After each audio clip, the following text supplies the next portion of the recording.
That's just the way you make me feel. Pantene. Oh, by the way.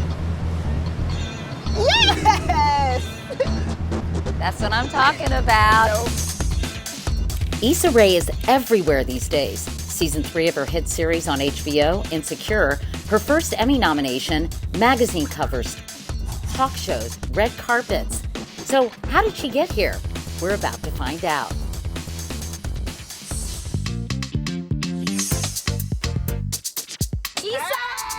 So good to see you. Thank you so much for doing this. A reunion, are you kidding me? Baby, like one of my first interviews ever. I will always remain loyal. Please welcome Issa Rae. Do you have a morning routine? Do you get up? Do you meditate, drink green juice, all that stuff people in LA do? That's so rude, Katie. No. Well, when I'm not shooting, my morning routine is, wake up. I like to walk. I don't like to exercise. I'm a stereotypical black woman. And that's terrible. But I don't like the act of it. But walking, you feel walking I love. I just like the serene, like to be able to gather my thoughts all day. And it's where I feel my most creative. What is your typical day like in LA? When I'm filming the show, I don't have much of a life. It's really getting up, reviewing my lines in the hair and makeup trailer, making sure that if we have a new set for the day that it's properly set, decorated. When you see the finished product, you must feel like, And wow. I'm happy. Hey, thank you. So, Issa, I wanted to let people know a little bit about your childhood. You all moved around a lot when you were little. This influenced how you felt about sort of your identity in a way, didn't it? You're always reinventing it. You're always trying to accommodate your surroundings. You're just trying to fit in. Like for me, I hated to be the standout person. And you were able to take these moments of feeling awkward or insecure and channel them into what you do for a living. Which is incredible. You feel alone. You feel like, am I the only one that goes through this? And then you realize you're not. And I think what I love about those moments is that they unite us all. I guess I see you around. All right, I'll see you later. All right. Okay, bye.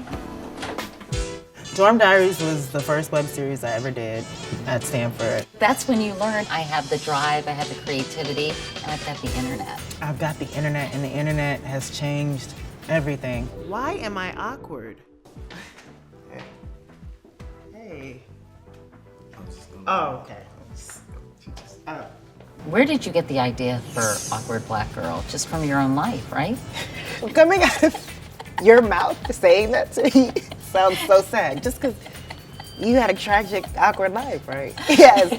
I mean, I was writing in my journal and was thinking, why am I so antisocial? Why do I get easily embarrassed? And came up with 2 incomplete sentences. I'm awkward, period, and black. And that was like the genesis of Awkward Black Girl. Her internet following gave her the confidence she was on the right track. HBO thought so too, and greenlighted the show Insecure. The show has been called revolutionary, which is sort of shocking in 2018, isn't it? I mean, it's a compliment, but it's also just like, why is this revolutionary? In examining the industry, it's sad. You've been partially responsible for redefining what blackness is, right? I mean, was that your goal going in? I did want to just have a new archetype, like one that I identified with, because there were a bunch of stereotypes. As for me, it was just about putting something in the world that I could relate to. Issa, what's on fleek? I don't know what that means. So was it hard to kind of stick to your guns? It would have been hard had I not had the validation of the internet to be like, we like it as is, and we support this show. But this was so precious to me, I didn't want to sell out, and it wasn't worth it. Do you feel like things are changing though, Issa?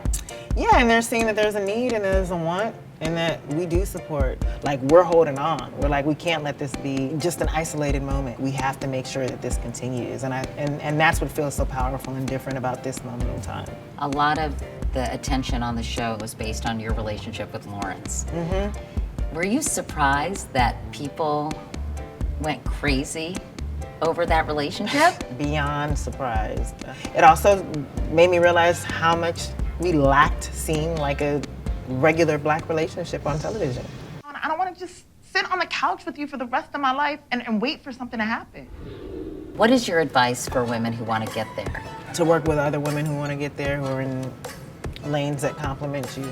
That's been central for me, is just finding dope women who are good at what they do, who are committed, and who want to grow with you. I hope there are a lot of young African-American women who are watching this, who are inspired by you. What would you say to them? I'm looking to you to carry the torch, and you know, I hope I make you proud, but I hope that you open the doors for people to, if you're not paying it forward, then it's selfish and it's all for you. Then what's the point? Thank you so much for spending time talking to me. Katie, you're the best.